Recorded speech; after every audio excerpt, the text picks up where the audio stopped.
জোরে মেরেছে। বুখারীর হাদিসের রাওয়াত আছে, মুসলিমের হাদিসের রাওয়াত আছে, হযরত মালাকুল মউতের চোখটা বেরিয়ে চলে গেছে, চোখ নষ্ট হয়ে গেছে। হয়তো মানুষের সুরত ধরেছিলেন মালাকুল মউত ফেরেশতা, জিবরিল যেমন মানুষের সুরত ধরেছে, হযরত আজরাইল মানুষের সুরত ধরেছে। যখনই বলেছেন হুজুর আপনার কাছে আসছি, আমি আজরাইল আপনার জান নিতে চাই, হযরত মুসা কালিমুল্লাহ কিছু কিছু না বলে এত জোরে থাপ্পড় মেরেছেন তার চোখ বেরিয়ে গেছে। হাদিসের বরাত আছে, চোখ বেরিয়ে গেছে। আচ্ছা, চোখ যখন গেলে গেছে আরো নিতে চাইবে কি? আল্লাহ তো পাঠিয়ে দিয়েছে, আরো নিতে চাইনি। সঙ্গে সঙ্গে বারাতে আসছে, সঙ্গে সঙ্গে ফারাজা ইলা রাব্বিহি, হযরত মুসা কালিমুল্লাহ সঙ্গে সঙ্গে ওখান থেকে আল্লাহ রাব্বুল আলামিনের দরবারে চলে যায়। একবার সুবহানাল্লাহ বলেন। পৃথিবীর জমিনে মানুষ তবে পেটা দিয়েছিল, আজরাইল মেরেছিল থাপ্পড় কত করে, আর এত জোরে মেরেছে তো চোখ গলে গেছে, এত জোরে মেরেছিল। এবার আল্লাহ রাব্বুল আলামিনের কাছে ঘুরে গেল, ঘুরে যাওয়ার পর বলতেছেন ফাকালা আরসালতানি ইলা আবদিন লা ইউরিদুল মাউতা, আল্লাহ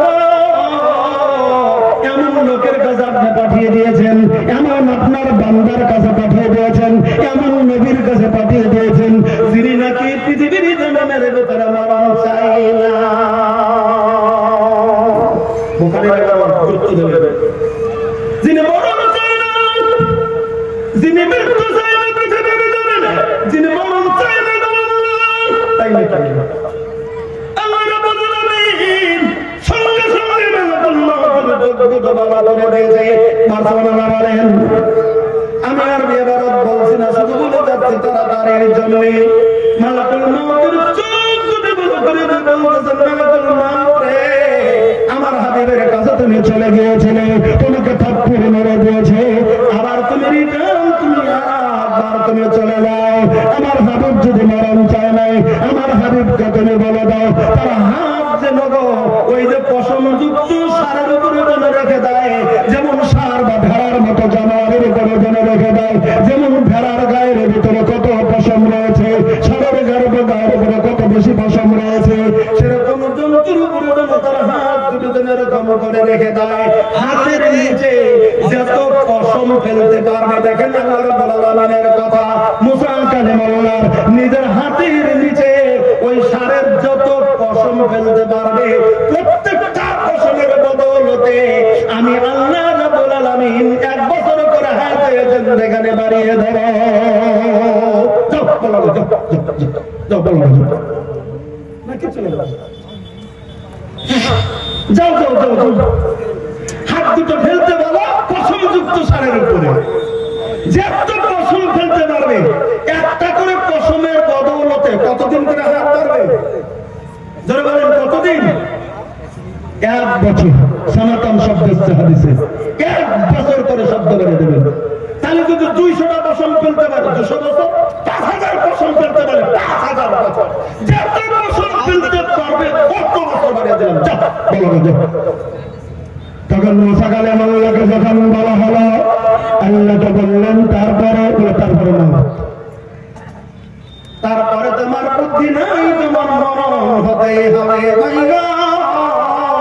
তখন মুসা কালিমুল্লাহ বলছিলেন না, চাই না, আল্লাহ শব্দ শেষে বলা হাদিসের ভিতরে, তাহলে আমি এখনই মরণ চাই, আর দেরি করতে চাই না। আল্লাহ রাব্বুল আলামিনের নবী বললেন, সঙ্গে সঙ্গে মুসা কালিমুল্লাহর জান কবজ করা হলো। তার কবরের কথা নবী বললেন, বাইতুল মাকদিসের কাছে লাল মাটির কাছে মুসা কালিমুল্লাহর কবর রয়েছে। আমি যদি যাই এখনো তোমাদেরকে দেখিয়ে দিতে পারবো। সাহাবা কেরাম কেমন কথা আল্লাহ রাব্বুল আলামিনের নবী বললেন, পৃথিবীর জমিনে যেদিকে হাতের থাপ্পড় দিয়ে বাইতুল মাকদিস যদি গলিয়ে দিয়েছে, তিনি যদি রেহাই পান নাই, আমার মতন গুলুমুদ্দিনের মনে যদি ভাবি এসেছি পৃথিবী পেয়ে গেছি, আর বলবো না, যা মন নাই তাই করে দাঁড়াবো, এটা বিরাট বড় ভুল সিদ্ধান্ত হবে। মরণের কথা সবসময় আমাদের স্মরণ করা দরকার রয়েছে। আমি আপনাদেরকে একটা হাদিস শোনাতে যাওয়ালে বলে নিতে পারবেন, মরণের কথা কেন বেশি স্মরণ করতে হয়। হাদিসের ভিতরে বর্ণনা করেছেন একজন সাহাবী তার নাম হযরত ওসমান গনি রাদিয়াল্লাহু তাআলা আনহু উনি নিজে বর্ণনা করে বলেছেন উনি হাদিসের নিজে হাদিসের রাবী বর্ণনা করেন قال ওসমান রাদিয়াল্লাহু তাআলা আনহু ইদা রাকাবা আলা কবরিন বাকা হাত্তা ইয়াকুল্লা তাহিয়াতাহু হযরত ওসমান সম্পর্কে নিজেই বর্ণনা করেছেন হযরত ওসমান গনি আল্লাহ নবীর নবীর জামাত যে হযরত ওসমান গনির সঙ্গে আল্লাহ নবীর করবার দুটি মেয়েকে বিয়ে দেওয়া হয়েছে আল্লাহ রাব্বুল আলামিনের নবীর দুই মেয়ে হযরত ওসমানের সঙ্গে আল্লাহ রাব্বুল আলামিনের নবী বিয়ে দিয়েছিলেন একজন মরণের পর আরেকটা বিয়ে দিয়েছিলেন তাহলে দুই মেয়ের জামাত হযরত ওসমান গনি রাদিয়াল্লাহু আনহু ওই যুগের কোটি কোটি টাকার সম্পদ ইসলামের জন্য হযরত ওসমান গনি পৃথিবীর জানামের ভিতরে বিলীন করে দিয়েছিলেন সেই হযরত ওসমান গনির কথা বলা হচ্ছে হযরত ওসমান গনি রাদিয়াল্লাহু আনহু ইদা ওয়াকাবা কবরেন বাবা হযরত ওসমান গনি রাদিয়াল্লাহু আনহু যখন কবরের পাশে যখন যেতেন কবর দেখলেই তিনি দাঁড়িয়ে যেতেন কবরের পাশে আর চোখ একদম কাঁদতে শুরু করে দিতেন কাঁদতে কাঁদতে কাঁদতে কাঁদতে হাত্তা ইয়াকুল্লা লাহিয়াতাহু হযরত ওসমান গনির চোখের পানিতে তার দাড়িগুলি ভিজে ভিজে ভিজে ভিজে যেত জমিনের ভিতরে কথাটা একটু চিন্তা করে যাবেন যিনি নবীর জামাত যিনি চারজন সাহাবীর যারা খলিফাতুল মুসলিমিন তার ভিতরে একজন তৃতীয় খলিফা আর সেই ওসমান গনি যখন কবরের পাশ দিয়ে যেতেন কবর দেখলে দাঁড়িয়ে যেতেন আর কাঁদতে শুরু করে দিতেন চোখের পানিতে একদম দাড়ি ভিজে একদম গলগলা হয়ে যেত দাড়ি ভিজে যেত সাহাবা কেরাম সঙ্গে ছিলেন তারা যখন দেখতেন এরকম করে হযরত ওসমান কান্না করে কবর দেখলেই তখন হযরত ওসমান গনিকে জিজ্ঞাসা করা হলো হাদিসের ভিতরে আছে ফাকিল লা তুযকারুল জান্নাতু ওয়ান নার ফালা তাবকি ওয়া তাবকি মিন হাযা হযরত ওসমান গনিকে বলা হলো আল্লাহর আলামিনের নবীর জামাত ও হযরত ওসমান গনি আমরা সাহাবা কেরাম আজকের জমিনের ভিতরে আপনাকে একটা সওয়াল করতে চাই কিছু করো কি প্রশ্ন তোমরা করবে তখন বলে দিলেন খলিফাতুল মুসলিমিন হযরত ওসমান গো একটা কথা আপনার কাছে বলতে চাই অনেক সময় দেখি গো জান্নাতের আলোচনা হচ্ছে জাহান্নামের আলোচনা হচ্ছে কিন্তু আপনাকে এমন তো কণ্ঠে দেখি না ওসমান গনি ও খলিফাতুল মুসলিমিন কিন্তু হঠাৎ করে যদি কবরের কাছে দাঁড়িয়ে যান আপনি এমন করে কান্না করেন আপনার কান্নাতে আপনার দাড়িগুলি গুলগুল করে ভিজে চুরমার হয়ে যায় কারণ কি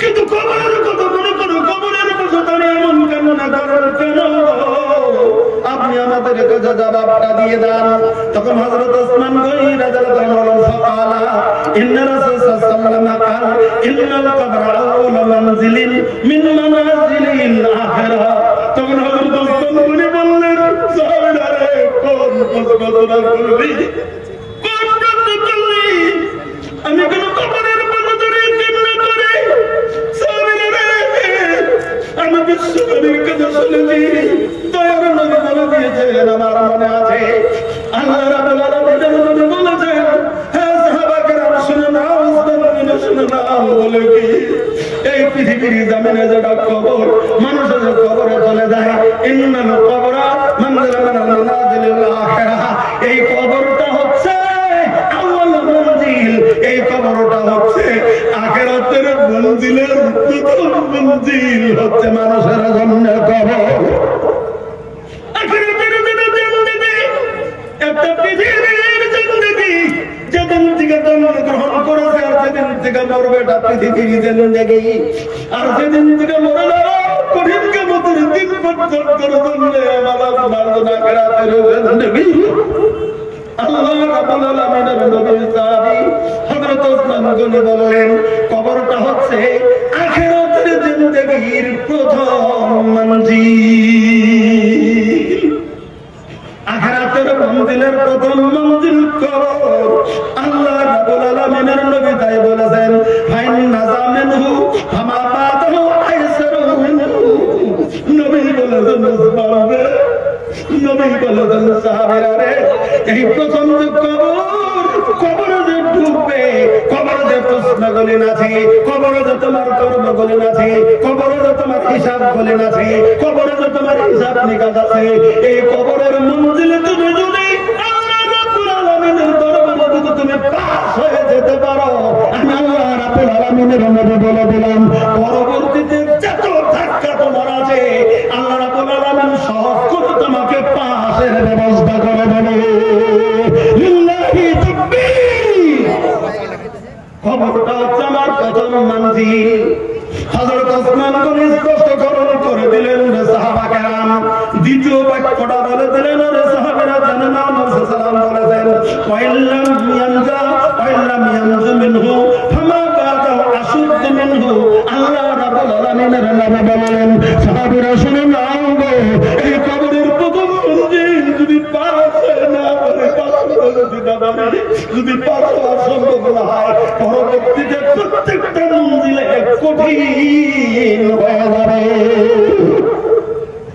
আমার ভাইরা আমি আপনাদের কথা বলছি ওসমান গনির মতো মানুষ কবরের কথা চিন্তা করে চোখের পানি ঝাড় করে ছেড়ে দিয়ে দিল। আজকে এই যে গ্রামের লোক আমরা জমায়েত হয়ে গেছি আজ থেকে 20 বছর আগে 30 বছর আগে মানুষ যদি কবরস্থানে যদি যেত কবরের কাছে যদি যেত অন্তত না কানলেও মনটা নরম করে জমিনের ভিতরে থাকতো দেখা যেত। কিন্তু বর্তমান মানুষ কবরস্থানে গেলেও খিলখিল খিলখিল করে হাসাহাসি করে কবরস্থানে যেটা চলে আসে এটাই বর্তমান হচ্ছে নিয়ম। কবরস্থানে গেলেও মানুষের অন্তরটা জমিনের ভিতরে বর্তমান নরম হয় না বলেন কথা ঠিক না? আপনারা খেয়াল করে দেখেন আপনারা মনে করে দেখেন আমি বলছি আপনারা মিলিয়ে দেখেন যারা মুরব্বী আছেন তারা দেখেন আজ থেকে 30 বছর আগে যদি কেউ কবরস্থানে গেছেন একটা মানুষ মাইয়াত মারা গেল রাস্তা দেখেছে হায় আল্লাহ আল্লাহ তুমি না যাও মনে করতে যে কবরে যাচ্ছি বর্তমান কবর লাশ নিয়ে দেখে গেছে বিয়ে যাচ্ছে এরকম করে বলছে কোনো হিসাব নেই বর্তমান আমি কবরে যাচ্ছি আমাকে কবরে যেতে হবে না মানুষ তো সাফাতে করতে চাই যাচ্ছে আমরা ঠিক আছে যাচ্ছি ঘুরে কবরস্থানে যাও ধাক্কা করছে কবরস্থানে যাও হাসাহাসি করছে কিন্তু একটা কথা মনে রাখবেন হাসাহাসি কম করবেন পৃথিবীর জানে। আল্লাহ রাব্বুল আলামিন পবিত্র কোরআনে বলেছেন ফালিয়াযাহু কালিলান ওয়া ইয়াবকু কাসীরা। আল্লাহ রাব্বুল আলামিন বলেছেন পৃথিবীর মানুষরা পৃথিবীর জমিনের ভিতরে কম করে হাসো বেশি বেশি করে কান্না করো। হযরত ওসমান গনি কান্না করলেন হযরত আবু বকর কান্না করেছেন হযরত ওমর কান্না করেছেন হযরত আলী রাদিয়াল্লাহু আনহু কান্না করেছেন হযরত আয়েশা সিদ্দিকা কান্না করেছেন। তার প্রমাণ হাদিসের ভিতরে আছে একটা দরজায় যদি একটু নরম দিক আছে তবে হাদিসটা এর নসবতের জন্য উপযুক্ত একটা হাদিস রয়েছে। হযরত আয়েশা সিদ্দিকা রাদিয়াল্লাহু আনহা নিজের স্টেটমেন্ট নিজেই তুলে ধরেছেন আমরা কোন দিকে হয়ে আছি আর নবীর যুগের সাহাবীরা জান্নাতে বাসাটা বেগাট সাহাবীরা পৃথিবীর জমিনের ভিতরে তারা কোন দিকে হয়েছিলেন ভাই। হযরত আয়েশা সিদ্দিকা রাদিয়াল্লাহু আনহা নিজেই বর্ণনা করেন ওয়া আয়েশা রাদিয়াল্লাহু আনহা قالت انها ذكرت النار فباكت। হযরত আয়েশা সিদ্দিকা রাদিয়াল্লাহু আনহা একদিন জাহান্নামের কথা মনে করে নিজের রুমের ভিতরে হিক হিক করে কান্না শুরু করে দিয়েছেন। আপনারা জানেন আল্লাহ রাব্বুল আলামিনের নবী যে মসজিদে নববী ছিলেন সাইদের দরজাতে ঢুকতেন আয়েশা রাদিয়াল্লাহু আনহা সাল্লাম একদম মসজিদের নিকটবর্তী রুমটাই ছিল হযরত আয়েশার কবর আয়েশার রুম। আল্লাহ নবী সেখানে ঢুকতেন কত নবী নাই বাইরে আছেন আয়েশা রুমের ভিতরে একাই কান্না শুরু করেছেন কি করে কাঁদছেন খুব কাঁদতেছেন খুব কাঁদতেছেন হযরত আয়েশা। ইন্দানির সময় আল্লাহ রাব্বুল আলামিনের নবী রুমের ভিতরে প্রবেশ করেছেন। আয়েশা কাঁদছে নবী ঢুকছেন নবী ঢুকে দেখছে হযরত আয়েশা কাঁদছেন কাঁদতেছে খুব কাঁদতেছে ঠিক শব্দ ঠিক আছে হযরত আয়েশা কাঁদতেছেন। আপনারা এখন জালসাতে এসেছেন আপনারা বাড়ি ছেড়ে এসছেন, অনেক দূর দূর থেকে এসছেন, বাড়িতে বিবি রেখে আসছেন, মা রেখে আসছেন। এখন বাড়িতে যাওয়ার পরে যদি দেখেন আপনার বিবি কাঁদছে, খুব কান্না করছে, রাতের 12টায় দেখলেন, জিজ্ঞাসা করবেন না, তোমার ভালো রেখে গেলাম, তুমি কাঁদছো কেন? এই কথাটা জিজ্ঞাসা করবেন না, করবেন না, সওয়াল করবেন কি করবেন না? আমরা সবাই সওয়াল করবো বিবিকে, যে তুমি কেন কাঁদছো, তুমি কেন কাঁদছো, কে তুমি কাঁদছো, কি হয়েছে দেখে তোমার, তুমি এরকম করে কাঁদছো, তোমাকে আমি ভালো রেখে গেছি, তুমি কেন কাঁদছো রে, কি হয়েছে কি তোমার? কেন আমরা বলবো? আল্লাহর নবী যখন দেখলেন আয়েশা কাঁদছেন, নবী যখন প্রশ্ন করলেন আয়েশাকে, মাযা ইবকিকে ইয়া আয়েশা,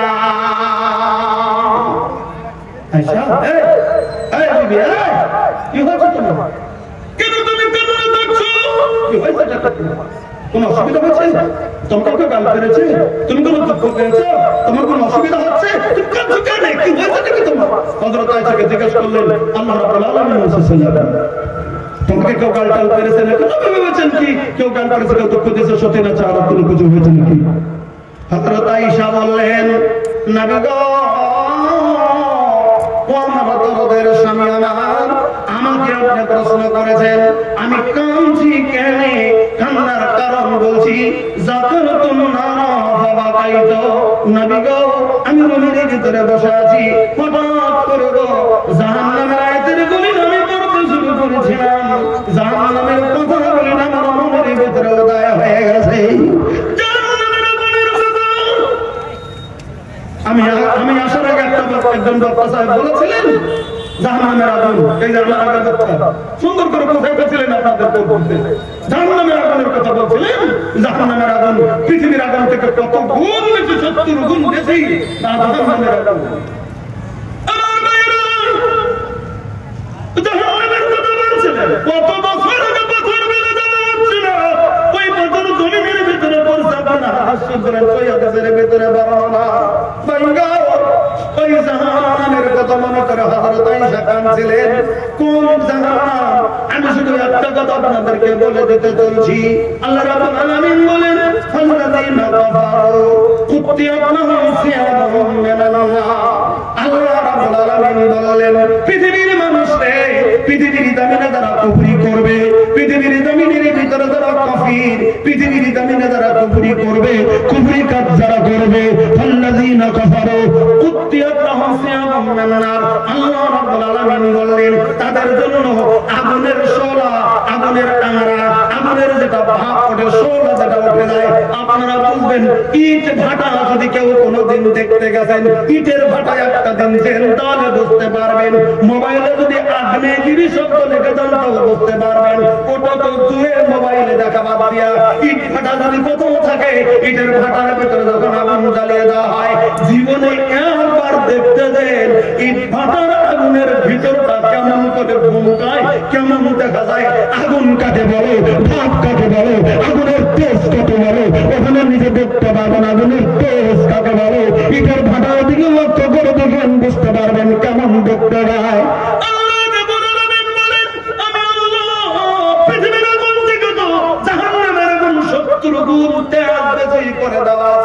আর সেই জাহান্নামের আগুনের কথা বললেন, ওই আগুনের শোল, আগুনের কামরা বলেন, কেটে কেটে কেটে কেটে কেটে কেটে কেটে কেটে মাপ করে করে করে করে টাইট ফিটিং আমরা পোশাক করেছি, তেলের টিটি টাইট ফিটিং পোশাক করে, পেশাব পোশাক করে ধান করে। আপনারা জানেন কোটের উকিলদের লয়ার যারা আছে, চিকিৎসা লক্ষ্য করে দেখুন, কোটের লয়ার যারা, উকিল যারা আছে, তারা দেখবেন টাই করে, কোট করে, গরম হলেও তারা কোট করে টাই করে, টাইট ফিটিং কাপড় তারা পরিধান করে। আল্লাহ রাব্বুল আলামিনের কোরআনের আয়াতের ব্যাখ্যার ভিতরে লিখেছেন, আগুনের শোলা কেটে কেটে কেটে কেটে টাইট ফিটিং করে ওই কাপড়টা আল্লাহ রাব্বুল আলামিন কুফরিকারীদের জন্য বানিয়ে রেখে দিয়েছে, ওটা পরিধান করে দেওয়া হবে। হয়তো হাতে হাত মোজার মতো আগুনের মোজা পারিয়ে দেওয়া হবে, হয়তো আগুনের জুতা বা মোজা পারিয়ে দেওয়া হবে, সেটা তো থাকবেই। পায়ের ভিতরে আগুনের জুতা থেকে যাবে, আগুনের মোজা থেকে যাবে, হাতে আগুনের হাত মোজা থাকবে, গলা পর্যন্ত টাইট ফিটিং করে আগুনের শোলা দিয়ে কাপড় বানিয়ে দেওয়া হবে।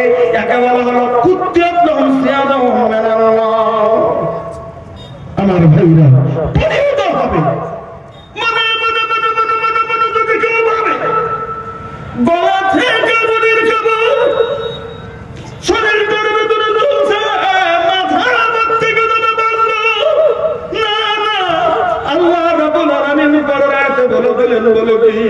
ইউসাব্বু ফিহা মিন ফাওকি রুসিহিমুল হামিম।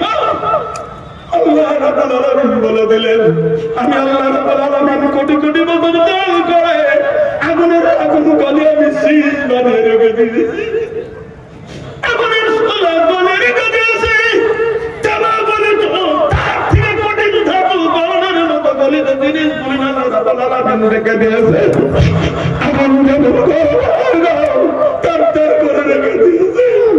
কোটি কোটি বছর জাল করে আগুনের সেই পানির মতো আগুনের জাল করে গলিত পানি, ওই পানিটা সেদিন মাথার ভিতরে সেদিন ঢেলে দেওয়া হবে। যখন আগুন গলিত তখন পানি মাথার ভিতরে ঢেলে দেওয়া হবে। আল্লাহ রাব্বুল আলামিন বললেন, ইউসহারু বিহি মা ফি বুতুনিহিম আল জুনুব। আল্লাহ রাব্বুল আলামিন বলে দিলেন, একটা সেকেন্ডে তোমার নাড়িগুলি খসে খসে খসে খসে খসে খসে পড়তে শুরু হয়ে যাবে। তোমার আগুনে তোমার আঙুলগুলি পড়ে যাবে। আগুনের পোশাক পরিয়ে দেওয়া আছে। মাথার ভিতরে কোটি কোটি বছর জাল করা আগুনের পানিটা যখন মাথার ভিতরে ঢেলে দেওয়া হবে, শরীর চামড়া পুরো নাড়িগুলি পড়ে পড়ে পড়ে পড়ে কোথায় করবে। কিন্তু একটা কথা মনে করবেন, যাতে আগুনে পুরুক না কেন মরণ কিন্তু না। বিপদটা ওই জায়গাতে, বিপদটা ওই জায়গাতে। পৃথিবীর মানুষ কষ্ট সহ্য করতে না পারলে আমি দুনিয়ার বাজারে থাকলাম, কিন্তু মরার পরে যে জিন্দেগি তোমার মরণ নাই, মরণ আল্লাহ রাব্বুল আলামিন মরণকেই জবাই করে দেবে। এটা কেতাব লিখেছে কলকাতা থেকে, খুব ভালো বাংলাতে লিখেছেন, ইউকালের অন্তরালে। ওখানে একটা হাদিস এনেছেন, ওই জায়গার ভিতরে বলা আছে, তবে হাদিসটা পরে দেখা গেছে যে দেওয়া একটা সহিহ। কারণ মরণ আল্লাহ রাব্বুল আলামিন মেরে দেবে। মানুষ যখন জান্নাতে যখন অর্ডার করে দেবে, জান্নাতে যখন চলে যাবে, জাহান্নামীরা জাহান্নামে চলে যাবে, কাফিরেরা জাহান্নামে চলে যাবে। কোটি কোটি কোটি কোটি জাহান্নামীরা জাহান্নামের ভিতরে, আর কোটি কোটি জান্নাতীরা জান্নাতের ভিতরে। আল্লাহ রাব্বুল আলামিন দেওয়ার পরে জান্নাতকে এগিয়ে নিয়ে আসবে, জাহান্নামকে এগিয়ে নিয়ে আসবে। মধ্যে একটা ফাঁকা মাঠ থাকবে। একদিকে জান্নাতকে নিকটে নিয়ে আসা হবে, আর একদিকে জাহান্নামকে নিকটে নিয়ে আসা হবে। এবার নিয়ে আসার পরে জাহান্নামীরা এই মাঠ দেখতে পারবে, জাহান্নামীরাও মাঠটা দেখতে পারবে, জান্নাতীরাও মাঠটা দেখতে পারবে। সবাই জান্নাতের জাহান্নামের কিনারায় চলে আসবে। আর এই যে খোলা মাঠ হয়ে গেল, এই মাঠের ভিতরে একটা পশু দাঁড় করানো হবে। পশুটা দেখা যাবে ভেড়ার মতো আকৃতির। ভালো করে বুঝে নেন, আমরা যে ভেড়া দেখি কিংবা দেখি, এই আকৃতি থাকবে পশুটার ভেড়ার মতো। এই ভেড়ার মতো পশুটা এই মাঠের ভিতরে এনে হাজির করা হবে। মাঠের ভিতরে হাজির করার পরে আল্লাহ রাব্বুল আলামিন আওয়াজ দিয়ে বলে দেবে,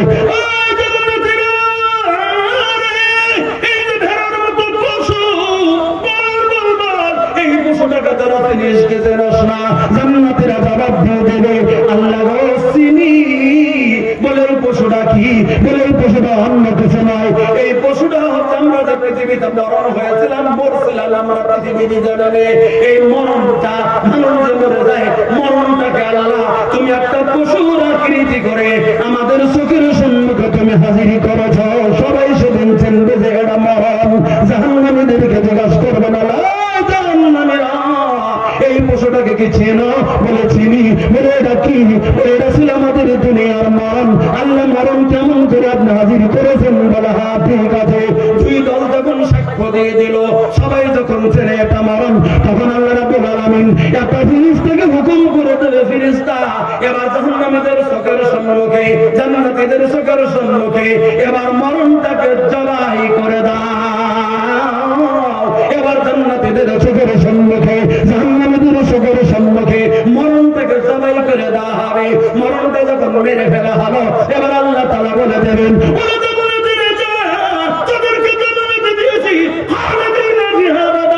চিরস্থায়ীর জন্য তাদেরকে জান্নাতে দিলাম। ওরে জাহান্নামীরা, তোরা শুনুনি, তোরা জাহান্নামীরা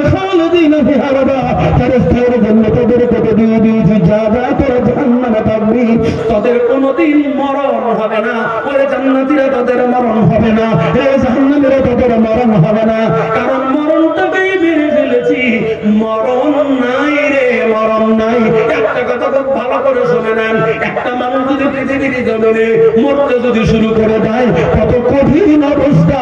এমন একটা দিন আসে ভাই আমার, একটা রোগী যদি পৃথিবীর জমিনে প্রথম অসুখ হলো, ছেলে মেয়েদের করে ডাক্তারের কাছে নিয়ে যায়, দ্বিতীয়বার অসুখ হলো, তারপরে ডাক্তারের কাছে নিয়ে যায়, তৃতীয়বার অসুখ হলো, তারপরে ডাক্তারের কাছে নিয়ে যায়, 10 বার অসুখ হলো, তারপরে নিয়ে যায়, তারপরে যখন চিরস্থায়ী যখন রোগী হয়ে যায়, বিছানা থেকে উঠতে পারে না, নড়াচড়া করতে পারে না, ওষুধের কাজ করে না, গল গল করে এটা করে ওটা করে, শুধু এমন কোন করে চলে বিছানাগত, যখন মরেও না বাঁচেও না, তখন কিন্তু সবাই মনে মনে মনে মনে মনে মনে ভাবে এরকম কষ্টের দিকে মরে যাওয়াই ভালো।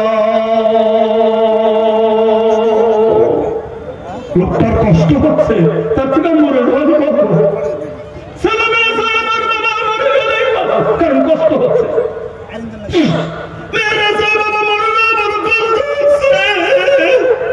কারণ খুব কষ্ট হচ্ছে, মরে না, জ্ঞান নাই, কথা বলতে পারে না। মানুষ একটা কথা বলে জানাজানি শুরু হয়ে গেছে, মানুষটা ঢেকের উপর আছে কিন্তু মরে না। ওটাই পৃথিবীর জমিনে খুব কঠিন অবস্থা। যে কথাটা আল্লাহ রাব্বুল আলামিন এই পবিত্র কোরআনে বলে দিয়েছেন,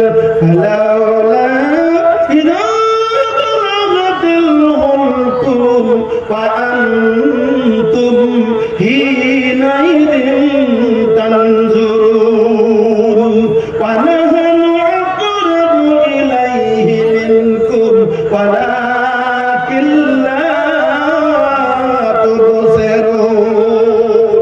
الله رب العالمين কোরআন কারিমের ভিতরে বলে দিলেন, ফালাউলা ইযা বালাগাতুল হুলকুম, যখন তোমাদের কোনো মুরব্বির, তোমার কোনো বাবার, তোমার কোনো চাচার, তোমার কোনো ভাইয়ের, তোমার কোনো মুরব্বির, তোমার মা, যখন তার কণ্ঠস্বরের কাছে, যখন তার মনের কাছে তার জানটা যখন পৌঁছে যায়,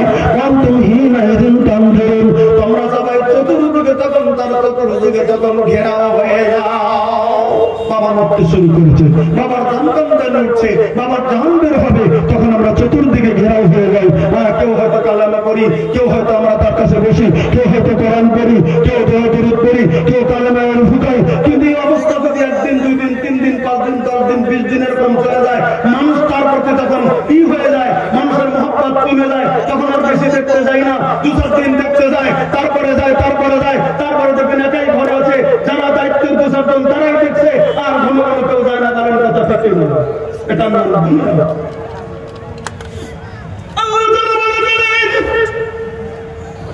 যখন তোমরা তখন চতুর্দিকে তখন ঘেরাও করে তখন থেকে যাও, কোন অবস্থা হয়ে যায় না, মেয়ে দেখছে বাবার মরণের সময় হয়ে গেছে, বাবা খুব কষ্ট করছে, কেউ পানি নিয়ে মুখের কাছে নিয়ে ধরছে, কেউ কালেমা ফুকাচ্ছে, অবস্থাটা যেমন হয়ে যায় পৃথিবীর জামিনের ভিতরে। ওই কথাটাতে আল্লাহ রাব্বুল আলামিন বলে দিলেন, ওই কথার কথা আমি বলতেছিলাম ভাই গো, তাহলে কত কঠিন অবস্থা পৃথিবীর জামিনের ভিতরে মরণ। এই মরণটা পৃথিবীর জামিনে মানুষের 2 দিকে মানুষের মরণ হয়।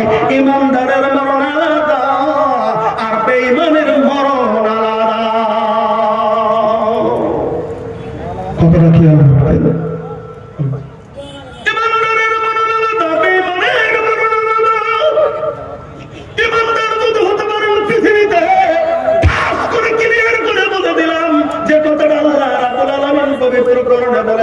ইমান নিয়ে যদি মরণের সময় পৌঁছতে পারেন, ইমান যদি পাকা হয়ে থাকে, ইমান যদি ক্লিয়ার থাকে, ইমানের যদি জোর থেকে যায়, ইমানের যদি তাজাল্লি থেকে যায়, ইমানের যদি তাজাল্লি নিয়ে পৃথিবীতে বেঁচে থাকতে পারি আমরা, তাহলে পৃথিবীতে কিছু ভয় নাই।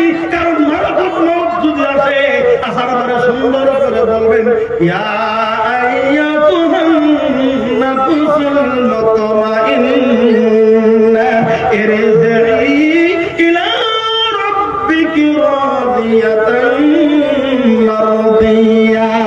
ইমানদার যদি হয়ে যেতে পারেন, মালাকুল মাউত এসে বলবেন, ওরে নফসে মুতমাইন্না, আমি মালাকুল মাউত তোমাকে ডাক দিলাম, তুমি বেরিয়ে আসো, বেরিয়ে আসো, ওই প্রভুর দিকে তুমি চলো, যে প্রভু তোমার উপরে 100% রাজি রয়েছে। আব্দুর রাজ্জাক বিন ইউসুফ কিতাব লিখেছেন, মরণ একদিন আসবে, তার ভিতরে ব্যাখ্যা লিখেছেন একটা ইমানদারের রূহ কেমন করে ডাকের সঙ্গে সঙ্গে বেরিয়ে যায়, যেমন একটা ভরা কলসি। কলসি চেনেন? কলসি, পানির কলসি, ঠিক না? চেনেন চেনেন চেনেন? এই আগের যুগে কলসি ছিল, এখন তো বোতল টোতল আছে।